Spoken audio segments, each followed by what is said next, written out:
The NHL offseason is officially in full swing after the frenzy that was the first day of free agency. The St. Louis Blues have already made a few signings and trades and a notable contract extension as well. But what do those moves mean for the Blues next season and beyond? What other players could they target this year in free agency and on the trade market? And what trade chips do they currently have? Alec and I are going to discuss all of it on today's episode of Note News.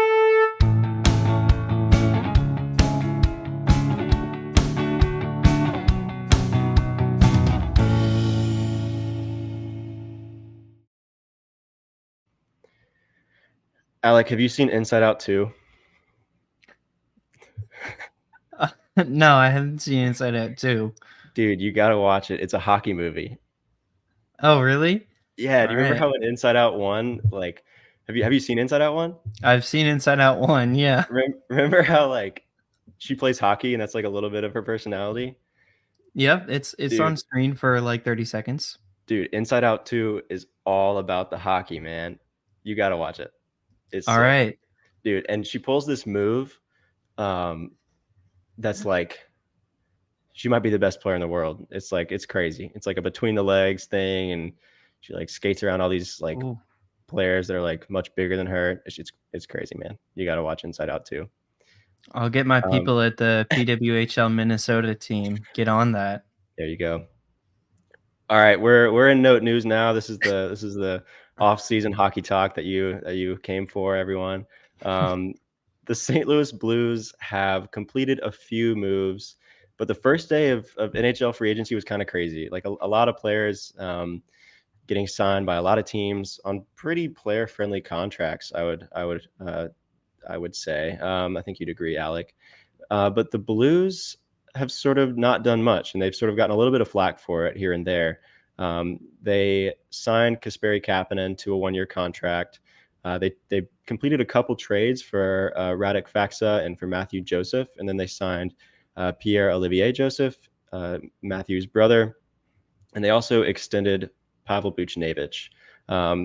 Alec has done a great mini series, sort of breaking down Radek Faksa, Matthew Joseph, and Pierre-Olivier Joseph. If you missed those, they're not very long, but he provides some great analysis on those, so go check those out if you really want to get to know those players. So we won't really get into some of that stuff you talked about, but we'll touch on that. So, Alec, like, how would you rate sort of the Blues offseason so far? Maybe say on a scale from 1 to 10, based on sort of these moves already.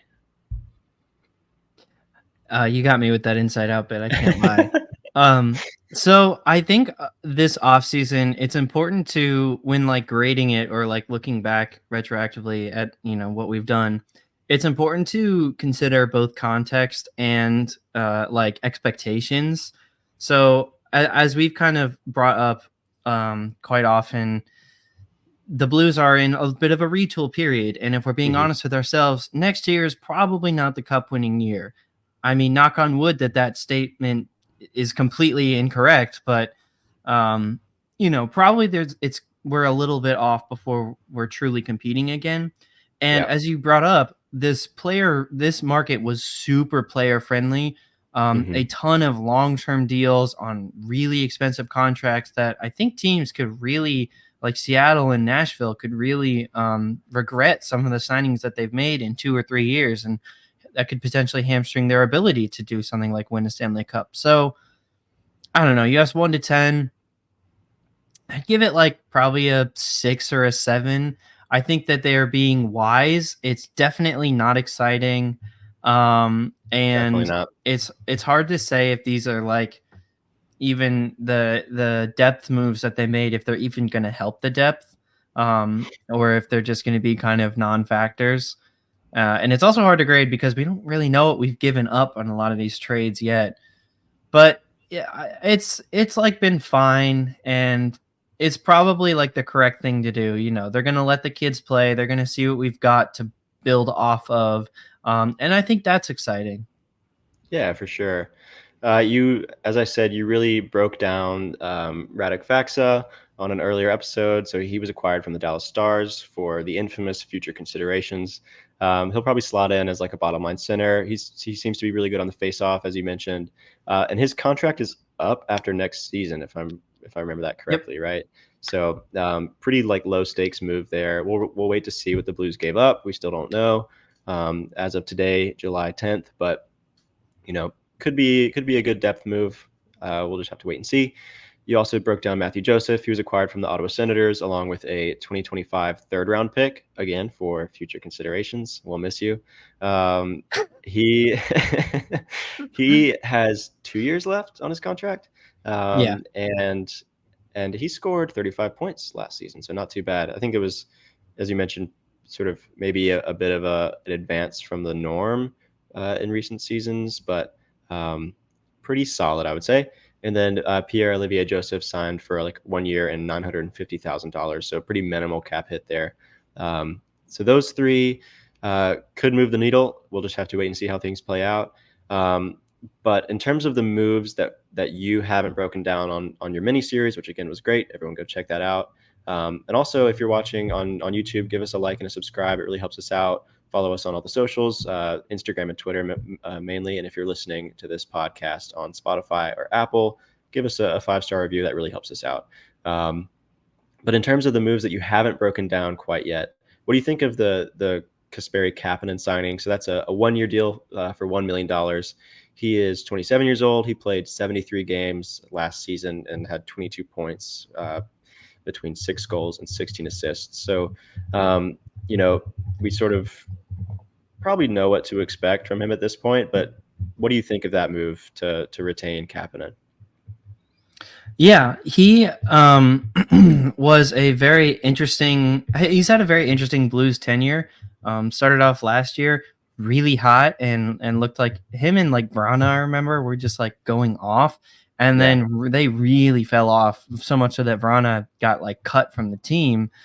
And Kapanen like got slid down to the fourth line and like kind of barely made it from there. It was the other part of his tenure in St. Louis is like how the Blues originally acquired him was a waiver claim from Pittsburgh. So just this is a very at $1 million, that cap hit will never hurt you for 1 year. That cap Yeah. hit will never be a problem. So very low risk. I think they can cut him and move on, be completely fine. I'd say there's a non-zero chance that he could, return for like maybe a 6th round pick or something from another team. Mm-hmm. Um, and he played a decent bit on special teams, especially on the penalty kill, and he was okay. Maybe not phenomenal. And I know some of the guys that the Blues just acquired have also been pretty helpful contributors on special teams, especially on the penalty kill. So most likely, I'd say he probably gets bumped from that role, but Yeah. he's got some upside. I'm going to be honest. I kind of see this in the same vein as the other trades and signings. Um, they're very low risk moves with Yeah. not like high reward, but there is a chance that they become better than their value, Yeah. and there's a chance that they're not. And I don't know. I guess good for Kapanen. He'll play a factor in this Blues season. These are all moves I think that raise the floor of the team and Mm-hmm. helps us not bottom out like in that 22-23 season. It gives us more of a safe path to some of the success we saw last year. And while we were closing in on a playoff spot last year, as we'll get to, I think that may be a little bit more difficult to achieve this year, but helps us, as fans, not have a terrible product on the ice. Yeah. No, I'd agree. Again, like low stakes, but could turn out okay. So the big move though are like arguably bigger than any of these signings or trades.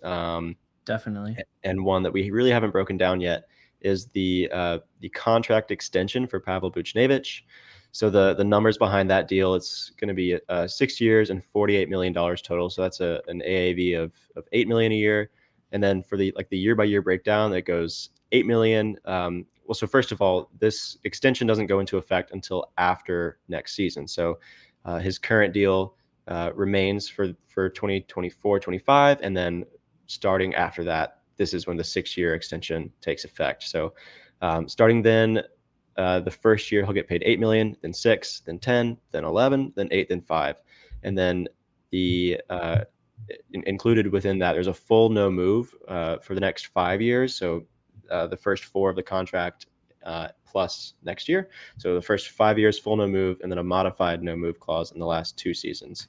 I know it's like bringing up bad memories for a lot of Blues fans with those clauses, but it really sounds like um, the Blues and Doug Armstrong like were the ones that blinked first when it came to like negotiations with Buchnevich. I think they were pretty far apart. Maybe not on like salary. I think they were probably evaluated his talents money wise in a similar way, but in terms of the term, that seemed to be like the big the big difference between what they were looking for. It seemed like the Blues really wanted a 4 or 5 year extension, but Buchnevich was really thinking more of the 6 to 8 range. And it seems like Doug Armstrong and the Blues were kind of the ones that gave in and said, okay, we'll give you 6. That is pretty long, and he'll be how old will he be by the end of that? I believe 36. Yeah, so he'll be pretty old. But you're getting him for the rest of his prime, and Probably the rest of his career at this point. yeah, that's true. If they don't And trade him. if they don't trade him, which they can't until the last 2 years of the contract. He could waive his clause. Oh yeah, that's true. It's happened before. Yeah, that's true. But it really seems like, yeah, so they were the ones that really wanted to keep, hold on to him. And I think he could have gotten, those terms with another team, and they knew it. But it seemed like they both wanted to get it done, and they did. So what do you think of this extension? I'll be honest, I don't hate it precisely because I thought he was really gonna like stick to his guns, wanting 8, like the full 8 years. And I'm glad that it didn't get to that. So like honestly, holding on to him for 6 more years, he's a great player. Great 200-foot game. And while it's like a little bit more term than I would have preferred, I think holding on to a great player like that is never a bad thing. And so you sacrifice having him a little longer than you'd like to keep him in his prime. So that's my take. What do you think of the Buchnevich extension? I'll start negative, and then get to the positives. And I do think there's a lot less negative. I do think there's a lot less negative to say about this than there is Yeah. positive. And really, it is that year number is kind of the big thing here. I personally was hoping for like a 4, maybe 5 year Hmm. extension, and he got 6. And again, as you said, this takes place after this coming season, so we have him under contract for the next 7 seasons. He's 28 now, I believe, but he'll be 30 when his current contract runs up, and then he's signed for 6 more years after that. And yeah, it is a lot of money, but honestly, it's not an overpay. I don't think this is what he was worth. This is what he would have gotten on the market. Yeah. So it's good that they kept him around. And I don't know. The only other potentially negative thing I could say about this is that is the no move clause. I mean, as I've said, like no move clauses can get waived. It just makes it a little bit harder. But for a player of Booch's caliber, I don't think that would be very hard. And that's just a good job by his agents to get all of this on him. For sure. And that's really the extent of the negatives on this. Like Pavel Buchnevich is just a good hockey player. That's Yeah. like he's just a really good hockey player, and you need guys like that on your team to have success. And he's showing no signs of slowing down too, which I would Hmm. hope not, given his age. He's not yet even hit 30. Yeah. Um, he's someone that the Blues can really rely on as they go through this retool. Obviously, on top of guys like Thomas, Kyrou, and Neighbors, but those players are on a very different timeline. They are drafted and developed by the Blues. They're a lot younger, Hmm. and they've already received their long-term extensions. At least Thomas and Kyrou have, Yeah. and Neighbors will probably be coming soon. So there was never really a doubt about their staying power on the team. So yeah, this is a player that the Blues can build around. The way it's structured is a little bit interesting to me, because Hmm. as we mentioned, when it takes effect is after next season, which is hopefully when that competitive window can start to open up again, and it's Yeah. really backloaded. So or at least kind of like middle loaded, but I don't know. Yeah. Yeah. Um, I think the way that it's structured makes it so that the first couple years of his contract is really when it's going to have less impact on the cap so that the Blues can go more all in that time. In the middle, you kind of just hope that he plays up to his contract, and then towards the end, it's a little bit taken off so that if they need to move him, depending on how the team situation is, they have that ability to. But I mean, this is just a good extension and good for him. I know Yeah. you brought up that the Blues kind of caved in. What Jeremy Rutherford of the Athletic, not the Atlantic, the Athletic said was that given the market of free agents, it wouldn't have been fair for Buchnevich for them to sign him 5 years. As we brought up, the market was just so player friendly, Yeah. and so if the Blues didn't give in and didn't give him that sixth year, which is still kind of under market value, then he probably Buchnevich wouldn't have agreed to sign, and maybe would have even requested a trade where he could get an extension somewhere else. So this was a way to keep a really good player around and help the team both short and long term, and that's really exciting. He's got a lot of good years of hockey left in him, and here's to hoping that we can get him his first Stanley Cup. Yeah, for sure. And I mean, like you think of any like good sports team in general, you've got that mix of old and young, right? And by the time that this contract is towards its end, he's going to be on the older side, but you'll have like these younger like prospects coming up between Snuggerud and Dvorsky, that True. can probably like cover up the lost ground from Buchnevich that he'll give up because of age. But he'll have that experience and could be like a really good veteran for the team by then. Yeah, that's a really good So point. yeah, so we'll just have to wait to see how it plays out. I don't think there's any doubt that he'll be a really good hockey player for a few more years to come for sure. So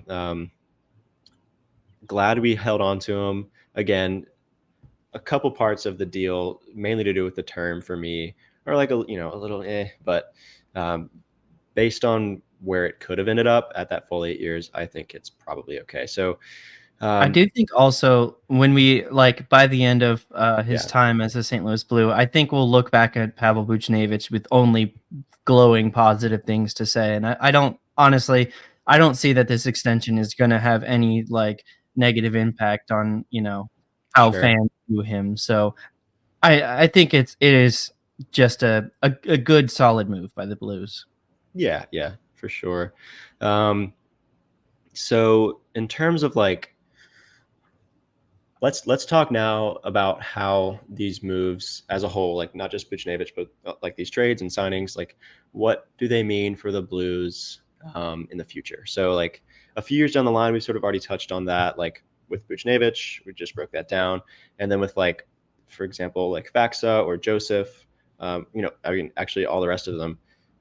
The only one that's got a longer contract than one season is Matthew Joseph, and that's at 2 years. So like really down the line, we might not even have these players. So like we don't really know what this means for the Blues beyond next season, except for Buchnevich, and we just talked about that as I said. But like in terms of next season, so 2024, 25, let's sort of break down what it means for the Blues next season. So as we know, the Blues are not going to be competitive, right? Like I mean, they might be competitive in their own way, but they're not going to be contenders for a top playoff spot. Definitely not cup contenders. There's a chance they could be in the race at the end, just like they were this year. Um, but I think it's safe to say that they are not going to be contenders. So, Alec, you just had a great piece on Bleeding Blue, the Blues fan sided page. Everyone should go check that out. Sort of about why the Blues were sort of wise to sort of sit out that big frenzy of the first day of free agency. Do you want to talk a little bit about that? Sort of how you evaluate what they've done as a whole when it comes to like what it means for them next year. Hmm. Yeah. I think that the big thing I said was just how player friendly this market is, and so many contracts were signed for so many years at such high AAVs. It's going to be really it's going to really limit some of these teams' ability. So I think some the big ones that I know I referenced earlier was Chandler Stevenson went to Seattle for a really long-term deal. I am looking for the deal now, but it was this. Even when it was signed, a lot of people said like this is the chance to really blow up in their face, Mm, which is never something you want to hear about a signing. yeah. Also, the Predators were very active, signing Mhm. Shea, Jonathan Marchessault, and Steven Stamkos. Stamkos was 4 years, Marchessault was 5 years, and Brady Shea was 7 years. So, Yeah. like for example, Brady Shea was someone that I actually, if the Blues were going to try and make the playoffs this year, I think Brady Shea was one of my favorite free agents to go after. But the Mhm. term just didn't match our timeline at all. And 7 years is an incredibly long time to sign a 30-year-old, especially for someone who's a good hockey player now, but doesn't have as much of a track record of being like really solid as a guy like Pavel Buchnevich. Or Sure. at least he does have a track record of being really solid, but that's mostly defensively, and that can decline pretty quickly. Yeah, yeah. So essentially, like for the Blues to not fall, it felt like this free agency period was kind of a almost like a minefield, and if you wanted to like pick up someone off the market, you really had to step carefully. And the Blues just said, "No, thanks. I think we'll take our chances elsewhere in the trade Mhm. market, or just see how see what we've got internally." Which, as we've mentioned many times, we got a lot of exciting prospects. A lot of them knocking on the doors of the NHL. Guys Mhm. like Bolduc, Snuggerud, maybe Dvorsky. Um, and potentially someone that is not even on our radar right now. So Sure. it was just very I think it was very wise and prudent of the Blues to play it safe, play it careful, because we're really trying to build for the long term here, and we're trying to build a cup contender and Mhm. not just a lottery ticket team that can Yeah, maybe get hot and get lucky. sure. Yeah, for sure, and, like, I think the biggest thing is that they're being realistic about their potential, and they have been very clear. I don't think this should be a surprise to any Blues fans that they're sort of sitting out and making more minor moves. Like, they've been very clear that this is a retool period, and they have mentioned, like, we wanna be able to compete in this period. Like, we love to be able to, like, be in the race for a playoff spot, but, like, we are not as currently equipped, like, ready to compete for a cup. And so it's gonna be another year or 2. I think they're set up pretty well with, like, these one-year deals to maybe have an exciting offseason next year. There's gonna be a lot of, a lot of interesting free agents on the market next year. So maybe the Blues could dive in then. But as you said, sort of a risky field of players this go around, and so I think it was probably a good idea that they stood pat. Now that being Hmm. said, we didn't think they would compete last year, and they were still in the fight for one of those last, or I guess the last playoff spot this past season. Um, on our first episode, we broke down what went right and what went wrong. Um, and one of the biggest things was the defense is something that went wrong. How do these moves, like, how would you say these moves sort of shore up their defensive ability next season? Because Yeah. I think that was probably like one of the biggest things they had in mind, and we saw that in the draft. I think we saw that with these signings. Like, even the forwards that they signed seemed to be sort of two-way forwards to some extent. Like with Faxa, he had, let me count it up again. I know you mentioned it. He had 4 seasons where he received some Selke votes, the most recent being 22-23. And then I believe Matthew Joseph is like slightly above average defensively, Hmm. you mentioned as well. So how do you think these moves sort of reflect, their goals defensively for next season? Yeah. It's a lot harder with our defense. I think this is again them being kind of real with where we're at. It's a lot harder to move some of our defenseman contracts. And while I do think that's still coming, you want to at least have a baseline that you can kind of rely on. And so getting defensive play from your forwards is a really good way to help your team out. And additionally, I think last season we really, really saw a boom in kind of the defensive forward game and taking making that team success so much higher. A couple of good examples of that. For example, I think the New Jersey Devils were really not good defensively in their forward group, and while they have super exciting outside of like Heischer, um, Mhm. they do have a couple good defensive forwards, but I think especially down the lines, they had some really exciting offensive potential, but their defense just kind of caved in, and that was a team I was really excited for, and a lot of people they had really high hopes, and it really fell short. On the other Yeah. hand, two teams, the Vancouver Canucks and the Florida Panthers, really, really good defensive forwards on top of just offensive forwards as well. Like good, really good two-way forwards. And those teams, not only did they over exceed expectations, one of them won the Stanley Cup, and the other one Mhm. made a pretty decent playoff run and looks set up to be a serious contender for the next couple of years. Mhm. Um, so was it a reaction to last season? Maybe. Was it something that they have been planning for a while? Probably more likely, but also maybe. But I think the Blues took a good look at the NHL and what's been working. Mhm. Boston Bruins are another team that's always had good two-way play from their forwards. So Yeah. and they always seem to over exceed their expectations. God, they're so Sure. annoying. So I think this is really just helping the Blues again raise their floor and be competitive while they retool and build the next contender. I think there's an important Mhm. distinction there. Sure. And one more thing I want to say that you brought up that I really liked is how all these 1 year moves set us up well for the next offseason. Yeah. So looking at Puckpedia right now, which is slowly becoming my de facto new cap friendly replacement. R.I.P. Um, RIP. I'm still in mourning. I hate the Capitals too. I have a lot Yeah. of Eastern Conference enemies. For, Got some anyways, um, qualms. so looking at next offseason, we're projected to have 15.06 million in cap space. So 15 Mhm. million is a large amount of cap space. That's I'd say like so. one big signing, and then probably two or three significant, if not another big signing. So there's Yeah. a lot you can do with that, either in contract extensions, trades, free agents, whatever.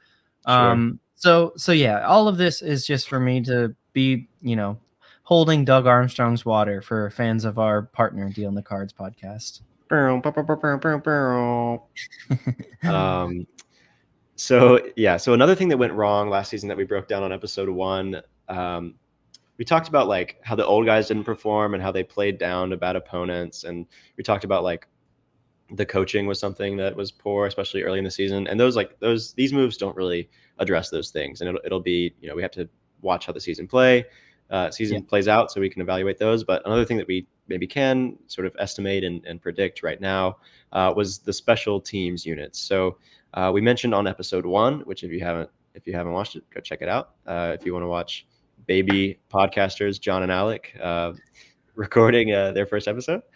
We talked about how the penalty kill had like the 13th worst percentage, I believe, at 78.6, and the power play unit only converted 18% of their opportunities, which was bottom 3 in the West and bottom 10 overall in the entire league. So, do you think any of these players, any of the newly acquired players between those three, slot in on any special teams units? And if so, how do you think they affect how could they affect the performance of those units? Yeah. I mean, I know Matthew Joseph had really good numbers on the penalty kill for Ottawa Hmm. last year.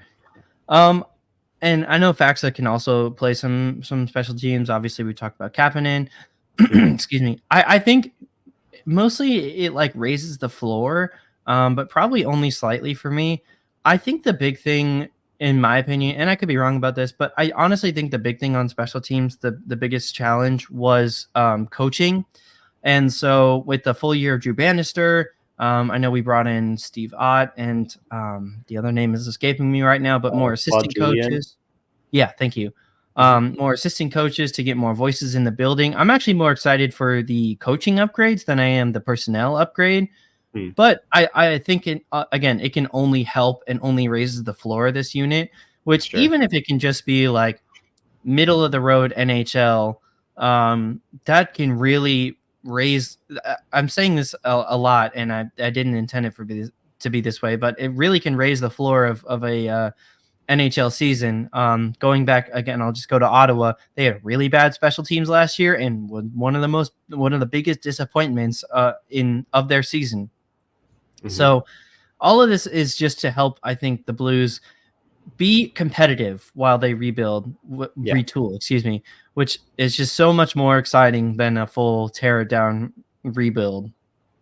Yeah. Okay. And on that note, sort of, it seemed like the Blues were like had that sort of same mindset last year. It's like, okay, if we're competitive, great, but we're not gonna like push all the chips in. And I think Mhm. that's like, I don't know, like to me, that's a great way to go about a retool. And we sort of saw that play out pretty well last year. They were fighting for a playoff spot, as we mentioned a couple of times already. So the next thing that went wrong that we talked about on episode one was that they sort of struggled to score enough goals. They were 24th in the league in goals scored with 239. But what we did see, which was a positive, and we mentioned on that episode, is they had let's see, 5 players with 26 plus goals, and 6 players with 20 or more. So that's great. High end scoring, scoring numbers for the Blues. But what we saw beyond those 5 or 6, or maybe the 7th or 8th player, I guess, was a pretty steep drop off after that in terms of goals scored. So they don't have enough scoring depth. But what I want to do now, do you have your pen and paper ready? We're Yeah, going to do I an do. exercise a la Josh Jacobs over at Dealing the Cards um, that I did with him and Sandy before. I think that was before our first episode, right? I went on Mhm. an episode Yep. of Dealing the Cards and talked about how frustrating the Cardinals were, but how we thought they could be better. So real quick, just to go down the list, Jordan Kyrou had 31 last year. Buchnevich had 27. Jake Neighbors had 27. Robert Thomas, 26. Brandon Saad, 26. Braden Shen, 20. And then we had Toropchenko at 14, Kevin Hayes at 13, and Colton Pareko at 10. And then that was everyone that was 10 or more. The rest had the next most was 7, and then it just goes down from there. So with your pen and paper, how many players, including the ones that the new ones that they just brought in, how many players do you think reasonably could score 20 goals from that Okay. list Um, again next year? from that list or Or from the entire from the entire roster? team? Yeah, from the Okay. entire roster, who could score I'm gonna write 20 down plus? names. And we're not thinking if everything goes right. Like it's more of a who do you see could score that many? Let me know if you want to hear any of these names again, or I any of the got it. numbers. I'm writing him down for Cool. myself. Um, interesting. And while you're doing that, I mean, this is something that we've talked about already. And then over at Bleed and Blue, there was a great piece from David Crum um, on teams with players that score 20 plus. And I think just for comparison's sake, um, like Dallas had like 8 players with 20 plus, but then you had like the Avalanche, which are a pretty good team, I think you'd say, only had like Yeah. 4 with 20 plus. So it just sort of it depends on the players on the team. But how many would you say 20 or more? I had 5 for sure, and then kind of a range of I don't know, 4 or 5 more guys who could hit it. Okay, so which 5 do you have for sure? Neighbors, Thomas, Kyra, Buchnevich, and then I put Sod on there. Okay, cool. And then now tell me how many players on the roster do you think can score between 10 and 20? Oh boy. And this Um, again, this is like you have to be pretty reasonable here. Like you can't mhm. you can't be like giving anyone like a little more credit than is due. But sort of who do you think could score between 10 and 20. And it's hard to predict. I get that, but like, Yeah. just give me sort of your estimation of how many and who could do it. Well, if I don't have that list of four, the like four like maybes, if I put those on And real 10 and quick, let me recap the ones that were between 10 and 20 last year. So sure. Toropchenko had 14, Kevin Hayes had 13, he's out. Pareko had 10. But then you look at, let's see, Matthew Joseph scored 11 goals last year. Faxa scored 7 goals last year, and then Pierre-Olivier Joseph scored 2. So um, maybe not from him, but um, including those new additions, who do you think, and excluding the 5 that you just mentioned at 20 plus, so between 10 and 20, how many you got? Oh man, 5. Um, like it's a lot. 2, 3, 4. I'm struggling to count here. 1, 2, 3, 4, 5, 6, 7, 8, maybe. 8. Okay, who are your 8? So I'm doing that kind of middle group on the last four. So I have Shen, Texier, Bolduc, and Snuggerud. I forgot about Texier. Depending True. on like how Snuggerud gets used or not. So Hmm. but if he does, I think he's got an easy shot to score 7 or score 10, excuse me. And then Joseph, I think, has really good numbers, and he's been a pretty okay goal Which scorer on really which bad Joseph? teams. Sorry, you're right. Matthew, the forward, has been a decent goal scorer on some bad teams, so I think he could hit it. Hmm. So that's 5. I think Pareko could probably get it again. Hmm. And I actually think Justin Falk, if he's healthy, I think he usually puts up over 10. I thought Hmm. about Krug, but I'll leave him off for the sake of the exercise. And then, maybe one more of Torpchenko, Faxa, Sunquist. It kind of and Yeah, it kind of depends on usage deployment, but I'm pretty sure sure. that's 7 or 8. So let's eliminate Snuggerud for argument's sake, because he'll be Sure going thing. back to Minnesota. And I think if he was playing like the full season, sure. Um, but we don't really Sounds know good. his usage yet. So let's eliminate him for now. So that leaves us with, let me make sure this is right. So Shen, Texier, Bolduc, Matthew Joseph, Colton Pareko, Falk, and Toropchenko are sort of the 7 that you think could. Probably, Yeah. yeah. So that would set up the Blues pretty well. So let me just compare like with a few contenders. So we mentioned how they had that high level 20 plus, right? And we think they'll retain something close to that. You said 5 players. Um, but after that, we mentioned that's where things went wrong. They didn't have that depth of players scoring, and that next tier of goals. So again, last season they had 6 players at 20 or more, and only 3 players between 10 and 20. Just for reference, let's just go through some pretty good teams. I think some people would call these teams pretty good. The Florida Panthers, for example, had 5 players at 20 plus, and then 5 players between 10 and 20. The Edmonton Oilers, I guess they're pretty good too. They had 5 players with 20 or more, and let's see, 5 players between 10 and 20. Let's keep it going. The Dallas Stars, I think they're pretty good too. Let's see, Gee, I 20 wonder how plus. you pick these teams. Yeah, I think for this I just did like the conference finalists. Conference finals, yeah. Yeah, so the Shock. Dallas Stars are a little bit of an exception. Also only They were had really deep. they also only had 3 players between 10 and 20, but they had 8 players with 20 plus. So like again, that is 11 players with 10 plus, and they got a lot from that high end. And then the New York Rangers last season had 5 players 20 plus, and 4 players 10 plus. And sort of the exception I think that the Blues don't have in common with those teams is like that really high end, like someone like an Artemi Panarin or like a Sam Reinhart scoring in the range of 50. Our highest was Jordan Kyrou last year with only 31. But again, you've got 10-ish players, let's say, for the Blues scoring 10 plus, and that's sort of evenly divided between 10 and 20. And that was like one of the biggest things was that they just didn't score enough. But we said, you know, they have that high end talent. That top tier is pretty deep, but then after that is where it falls apart.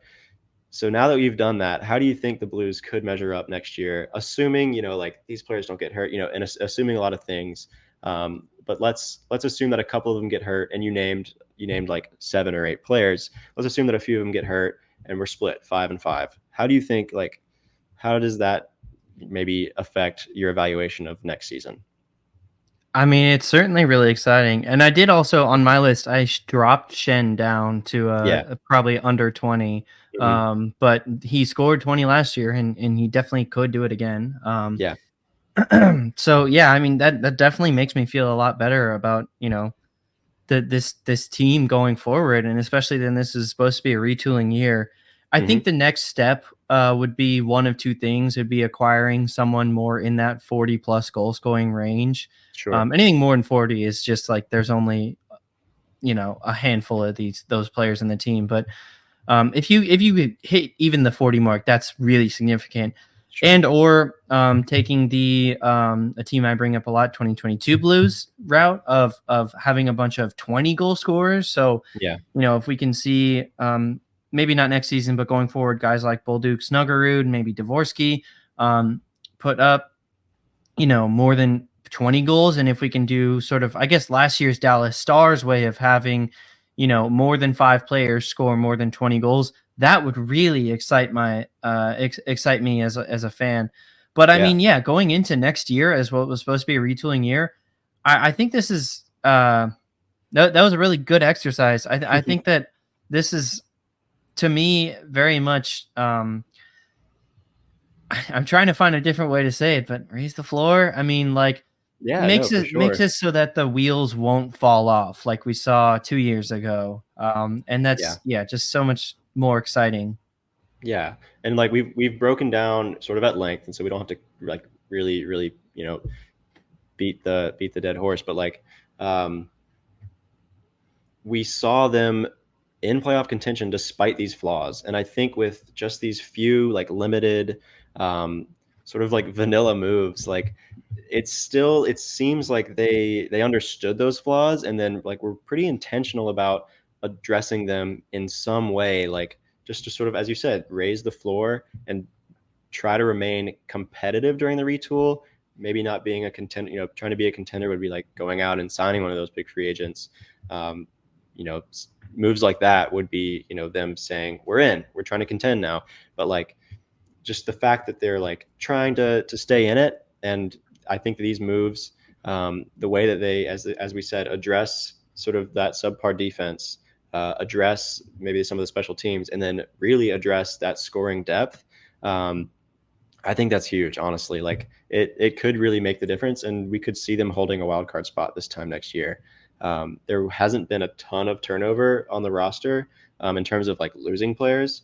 Um, it seems to be like a lot of additions, and I don't know. Like I'm not saying they're going to compete for a cup. Again, that's not what we're saying. But in our evaluations of the Blues offseason, I think we can't deny that they have made the attempt to be intentional about addressing their flaws from last season. Um, so that was just a fun little Yeah. exercise for me as an optimist. Like, um, you know, maybe we could see them, playing against like, I don't know, who do you think is going to lead the West next year? We could see them get that last wild card spot and then lose in the first round to like, I don't know, the Stars or the Avalanche or something. Um, but Oilers revenge yeah, yeah, tour. yeah, yeah. Um, but you know, we've mentioned it already. During a retool, it's really important to try to stay competitive, to keep up that competitive culture. And I think that the moves that they've done, while not flashy, they don't really move the needle, way into high gear. but I think that they are enough to accomplish their goal of remaining competitive during a retool. Um, I think. Would you agree with that? Yeah, I think you put that really well. Sweet.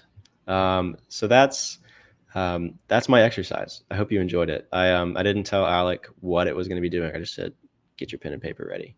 Um, so do you want to talk now, sort of about moving forward, like sort of what else they could do this off season, just a little bit here. So most of the big free agents are gone. There are a few remaining, but most of them are gone. But the Blues still remind me, how much cap space do they have left this season? 7 million, I want to say. Yeah, Okay, 7.25. that's still some decent space to make a big move. Or as we mentioned off air before we recorded, they could do something with that space next year. So there is still room to do something.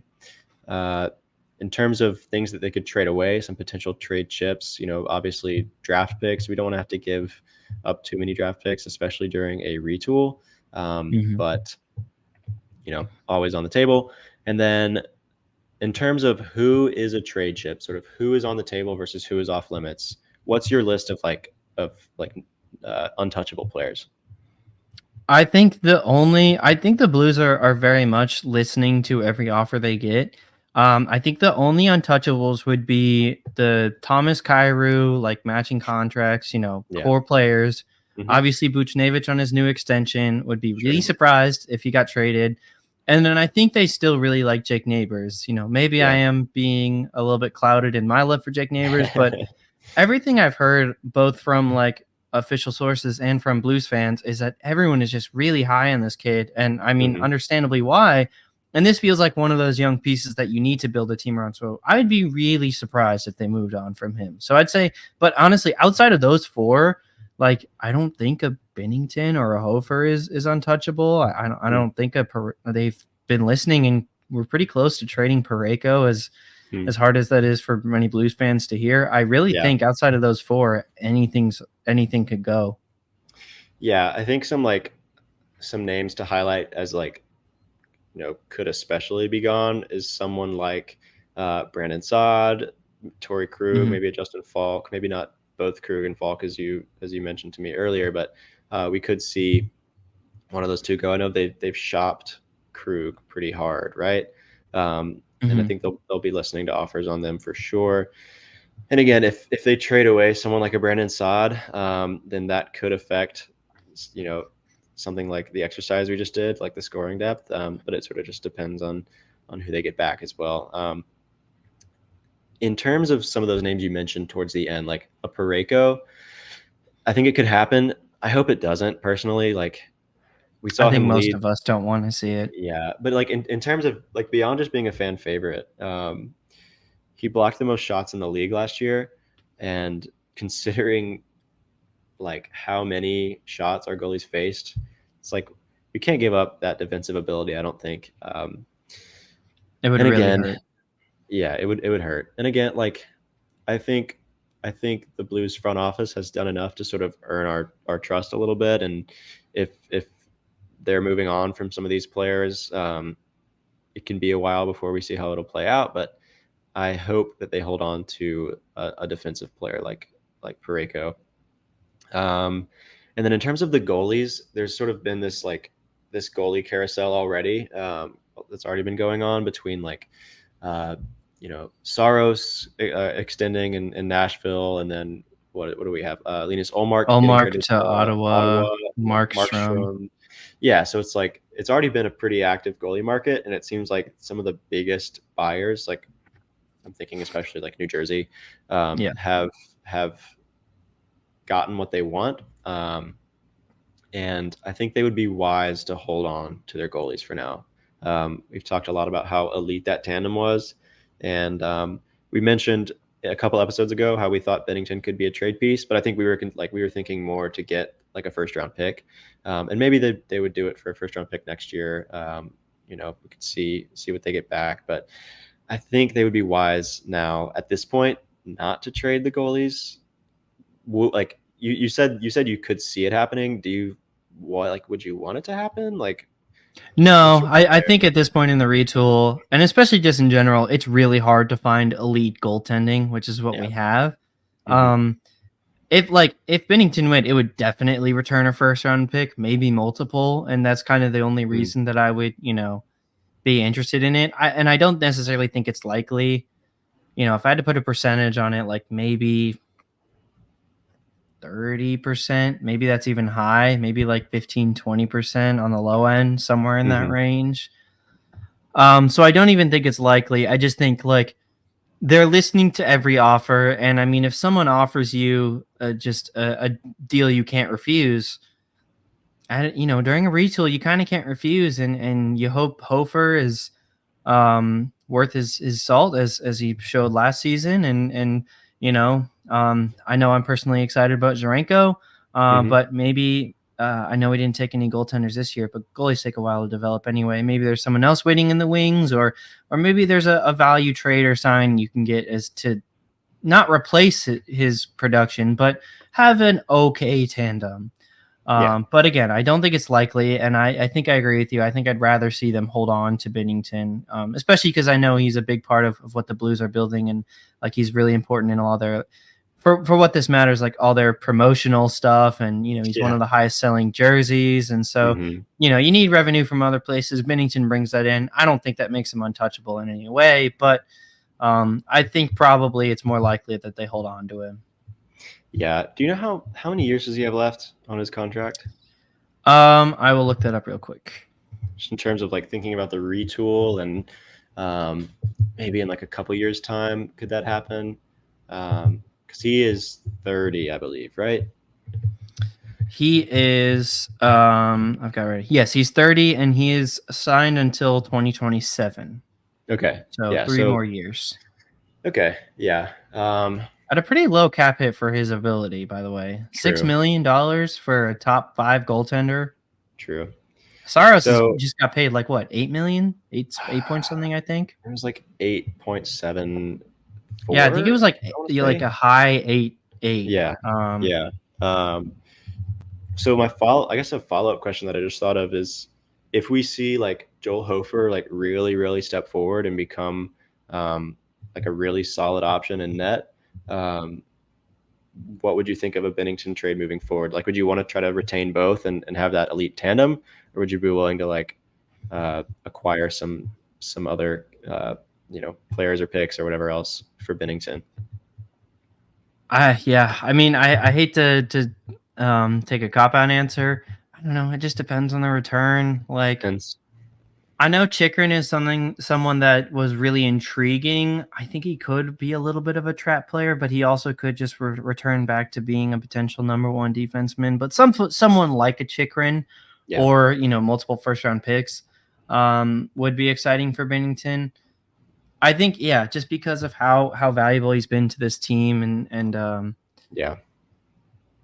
it it's hard to say. It would take an exciting package, but I don't think it's. I wouldn't be upset if he got traded. I would be Yeah. upset if the return wasn't worth his value. Yeah, that's a good way to put it. We'll just have to wait and see. I hope they hold on to them both for this coming season, but moving forward, depending on how the market shakes out and uh, how Hofer and other goalie prospects progress. Maybe we'll see. Do you have any potential trade targets or free agent targets that you want to mention before we move on? Players that the Blues could acquire this offseason to not only make a difference for the upcoming season, but as they look to move out of the retool and return to competition. And I guess a question in tandem with that is as they're measuring the trade market and the free agent market, do you think they'll be prioritizing um, low stakes moves to raise the floor for this coming season, or do you think they're going to keep their eyes on the long term plan of returning to Cup contention? That's really interesting. I think it could be a little bit of both. I think Mm-hmm. honestly they've made a lot of the low stakes move. Yeah. I feel like another move is happening, and I think it's going to be a big one. I think it's Mm-hmm. going to be something along the lines of retooling the blue line somehow. I don't Yeah. exactly know what that's going to look like, But so looking at remaining free agents, the only one I'd probably be interested in is like maybe a John Klingberg. He's about to be 32. And you could probably get him for I don't know, 3.5 million for Hmm. 1 or 2 years. Yeah. And that would be a decent value. He's a defensive defenseman, who's okay. He's pretty slow, but as Hmm. like a bottom four, he'd probably be a middle pair D-man. That's okay. And Yeah. with Pareko and Letty up top, I don't. It's three defensive defensemen, but you got to turn it around somehow. Yeah. I'm not sure anyone else on the free agent market really excites me. If I look at potential trade partners, that's where I do think if we see a defenseman, if we trade for a defenseman, I think it is going to be a much longer term play. But here's really where I don't know who exactly they're going to go for. I think there's a lot Yeah. of interesting guys. But I mean, it's hard to say exactly who they target. Like, I don't know, maybe someone like Noah Hannafin, but I don't Hmm. know if he's going to get traded. Travis Sanheim, as I know someone we've tried to trade for. Will it ever go through? We'll find out, but probably not. Maybe someone from Columbus, Wierenski, or Severinson, but I'm not sure that those guys really move the needle for me. Yeah. I've watched a lot of them play. I don't know. Morgan Riley's a bit expensive. Devin Taves is a bit expensive, but could be there's I could keep naming names for like 10 minutes. I think a move is coming. It's hard to say exactly who they're targeting, or even the team that they're targeting. I know New Jersey wants to retool their defense. I don't exactly know what that means for them, because Yeah. I don't hate how their defense is set up. I just think Yeah. they No, just underperformed. they seem pretty complete, like especially now with Markstrom. I don't know. Yeah. But I know that they've been shopping around on the trade market. So New Jersey's a team. We've been frequent trade partners with the Flyers recently. Hmm. Um, maybe I brought up in that breakdown for I believe it was Pierre-Olivier Joseph, or maybe anyways, Marcus Pettersson of the Penguins is someone I like. Hmm. I don't know. Yeah, it's just tough to say. Like free agents, who's on the market, but the trade market is a little bit harder to tell. I think what we could see is as they're like looking to remain a little bit competitive next year, they sort of stand pat with sort of their floor raising moves that they've done. I think a big move could be on the way, but in terms of like really going all in, I think we're still a year or two away. Like maybe next year they go, a little more aggressive on the free agency side of things. Um, and yeah, I think that would be really cool because there's going to be a lot of big names next year. I don't think that, like, when we say a big move is coming, I think it's mostly in terms of like roster shakeup. I don't think it's the Yeah. kind of move that, like, oh, now we're suddenly favorites for the third Right. place in the Right. Central. Yeah. Maybe at best it's like we have a chance at it, but mostly big move in terms of significantly change who's on the team, less Sure. so that the next year outcome. Now, Yeah. could it change the future outcome massively? Hopefully, and I think maybe. But Yeah. again, we'll have to wait and see what happens. Sure. Um, Sort of on that note of like um, them sort of standing out of free agency and stuff like that. Do you want to talk about the moves that the rest of? I think we should probably just focus on the Central division. So we saw an especially eventful free agency period for the Nashville Predators. Do you want to talk a little bit about the moves that they made, along with sort of where Dallas is looking? Maybe they'll take a step back, maybe they'll progress. It's hard to say. They probably won't be bad, but I think Oh people no. sort of across the board, maybe not across the board, but a lot of people think that their moves so far have been head scratchers, and they haven't really made their team better. It doesn't seem like in Yeah. Dallas's case, but between Dallas, Nashville, Colorado, Utah, Winnipeg, if you want to talk about them, any others, sort of what did you see from this early offseason period, especially that first day of free agency, and sort of what does that mean for the Central Division? So this might be a hot take. And this is just for next season. I don't think like necessarily going forward. I think the Central is going to be the best division next year. I Ooh. think it's got really high top end talent with really good depth. Hmm. I think there's legitimately 6 teams that could make the playoffs next year. Yeah. Um, from the Central, the Blues being one of them. Name Um, them.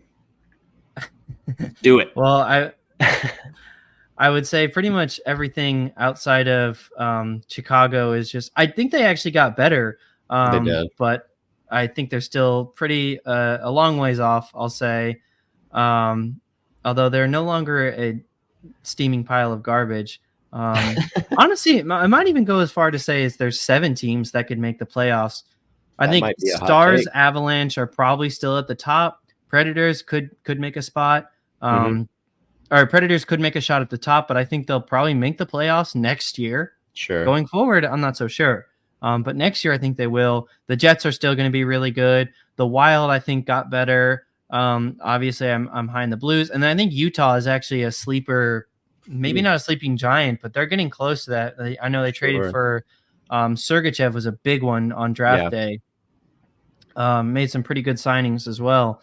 So pretty much anyone but Chicago, I think could really be a playoff team from the Central next year. Mhm. Um, and so yeah, so I think that it's going to be the best division in hockey, as I said. So going over some offseason moves, Nashville, as we said, did kind of the opposite of what the Blues are doing. The Blues are being patient, retooling, trying to build a contender. Nashville is putting all their chips on the table, which is really kind of a head scratching decision. They've got Mm. kind of promising prospects. They've got young forwards. They've got a couple old guys.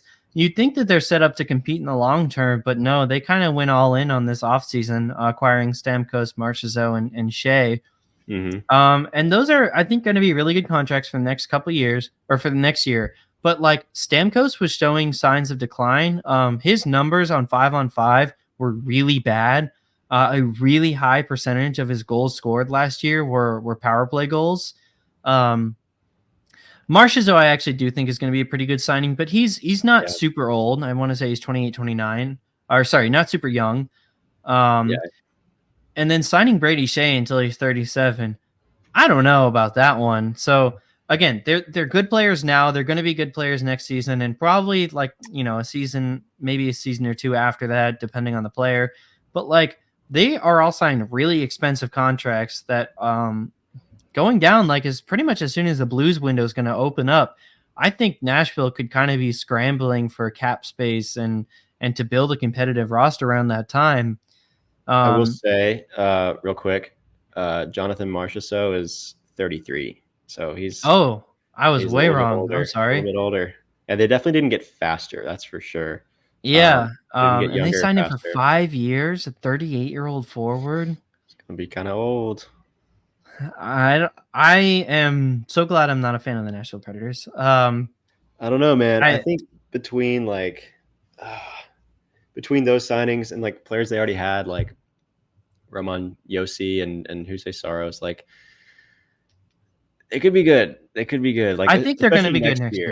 year. I Yeah. think next year they're gonna be really good, but, it's kind of they made themselves better in the short term, but I think they also closed their window a lot sooner than Mm, they needed to.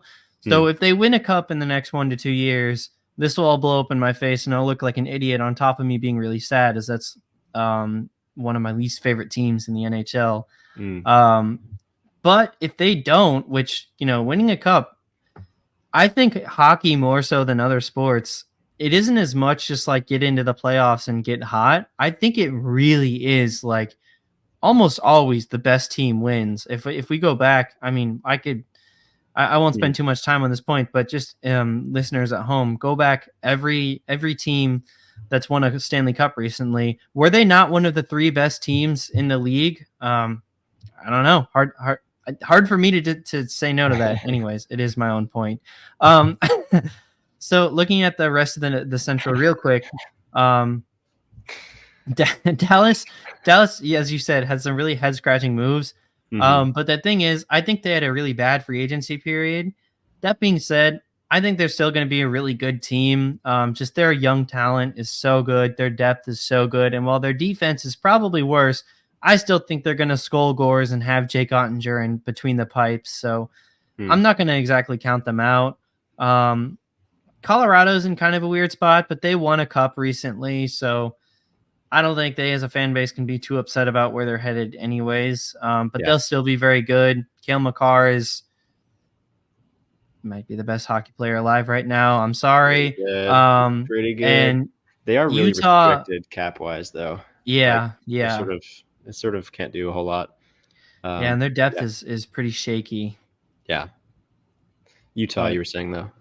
I just think they got a lot better, and they were like a team that people were kind of predicting as the sleeper last year. A lot of people were really high on the then Coyotes of Hmm, like they could make a run at the wild card spot this year. And I think not only is their young core going to get better, but also they got better players to help their core. So I think you maybe a bit of a spoiler for my preseason predictions. I think I'm going to have Utah in a playoff spot.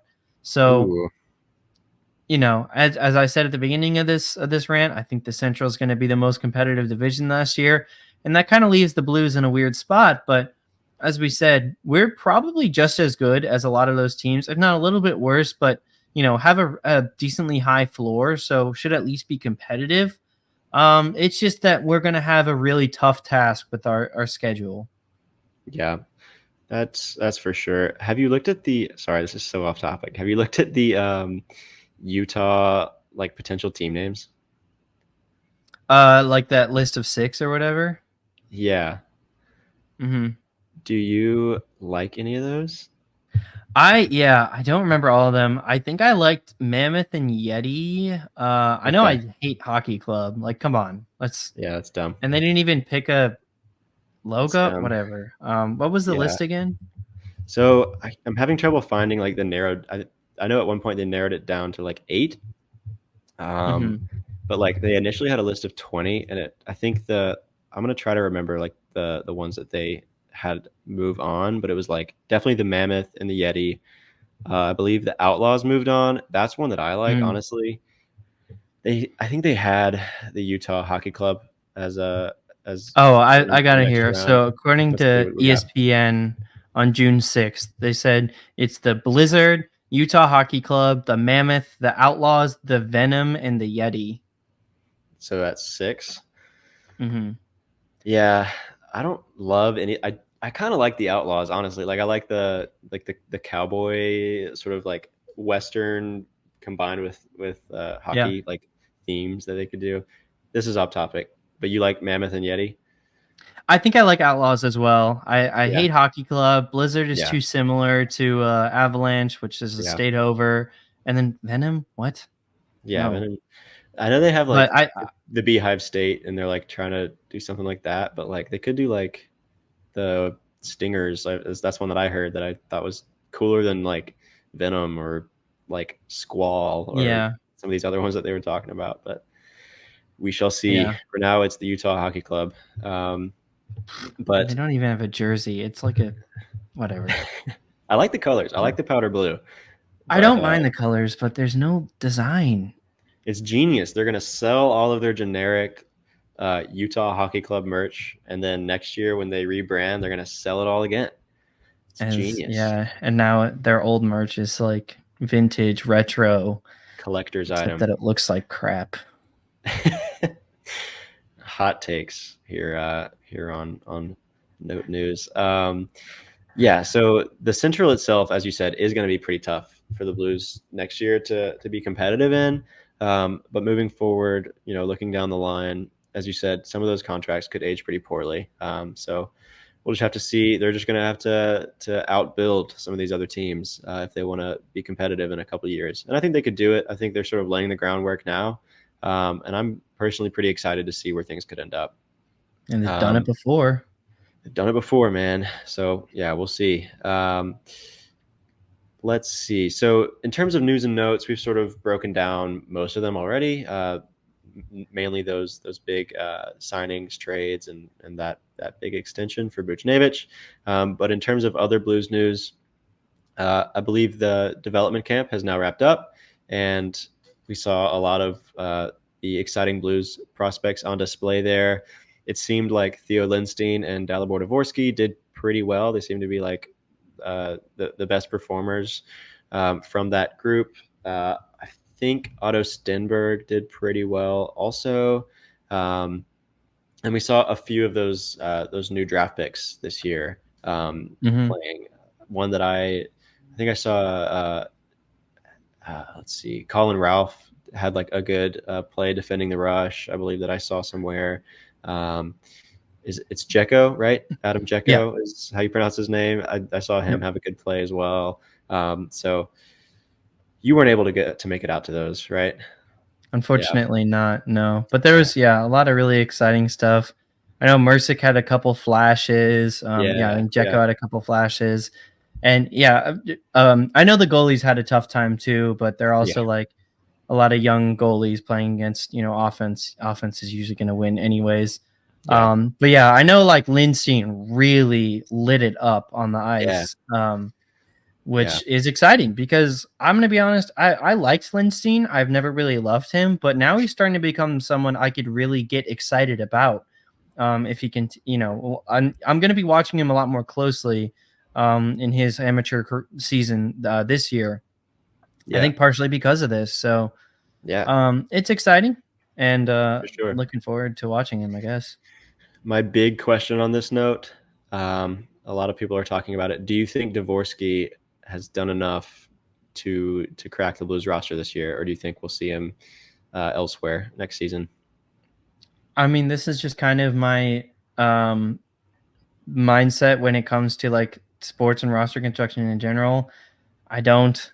He was playing against other Yeah, prospects his age. Like the NHL is a different beast. Just yeah, let him grow, let him get older, tougher, let him develop a little bit. He's like, I'm so excited for him. I cannot emphasize how cool I think he's going to be. But like, I really don't want to see him on the ice until 2025. Now, that could be 2025 this season, or it could be 2025 next season. But like, yeah, just don't rush it. Is yeah. I think No, that's is fair. best. That's fair. In other But I news, could be wrong, and he could be sick. yeah, no. In other news, Alec Burleson just hit a two-run home run. Cardinals Cardinals are up 3-0 on the Royals, so All right, let's go Cards, baby. that's my As you can namesake. tell, yeah, there you go. As you can tell, that's pretty much all the content we have now that we're talking about baseball. If you haven't already, please like this video, subscribe to our YouTube channel. That really helps us out a lot. If you're listening on Spotify or Apple Podcast, a 5-star rating goes a long way. Write us a review. We read those and we love them. And if you haven't already as well, follow us on Instagram and Twitter at Note News Pod. You know, comment on our stuff, ask questions, engage with us. We love to do that stuff. Word in the Yes. pipeline: Yeah. a TikTok account may be coming soon. Oh, was that so? All right. So you'll be able to see Potentially, some video, some short form video content from the Note News crew soon. Um, but yeah, give us a follow, a like, comment, all that stuff. We really appreciate it. And if you haven't already, and you know someone that loves the Blues, loves St. Louis sports, share our podcast with them. You know, that really helps us out, helps us build our audience. Um, we've got some exciting content coming up soon, so stay tuned for that. And following us on socials is the best way to hear about that. So thanks for listening. This has been a fun one. We'll see you next time on the Note News podcast, and let's go Blues.